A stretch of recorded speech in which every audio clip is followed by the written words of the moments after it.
North Korea is taking its threats to new levels. Kim Jong Un claims his country has now developed a weapon that can create a radioactive tsunami. CNN's Brian Todd has the story.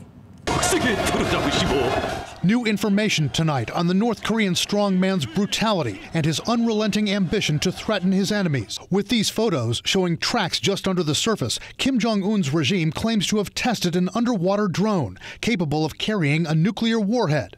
Kim himself was photographed beaming next to a drone. North Korean state media says the mission of this weapon is to, quote, make a super-scale radioactive tsunami to destroy enemy warships and ports.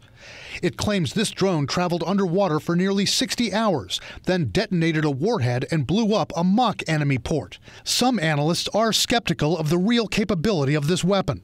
There's a lot we don't understand about how they're controlling this weapon, whether it's pre-programmed or whether they're actively maneuvering this thing underwater. And Ankit Panda says this drone would likely be vulnerable to being destroyed by the U.S. and South Korean navies before it flushes out to sea.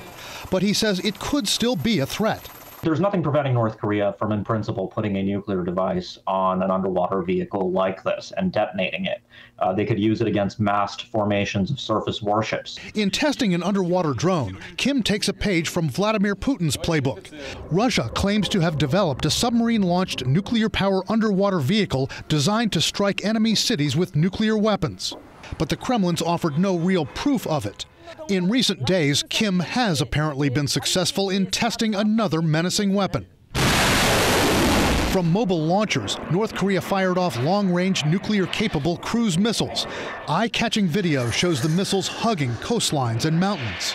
These aircraft fly fairly low, and if they will be nuclear-armed, that's going to present, I think, a substantial challenge for missile defense and warning in Northeast Asia.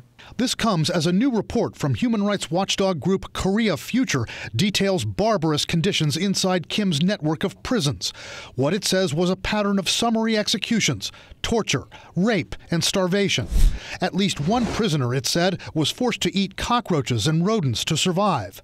A woman jailed for crossing the border into China, the report says, was forced to have an abortion when she was 7 or 8 months pregnant. Any drop of foreign blood dropped into North Korea is an offense to the Kim regime, and thus these poor ladies had relationships with Chinese men and were forcibly returned, are subjected to this criminal treatment.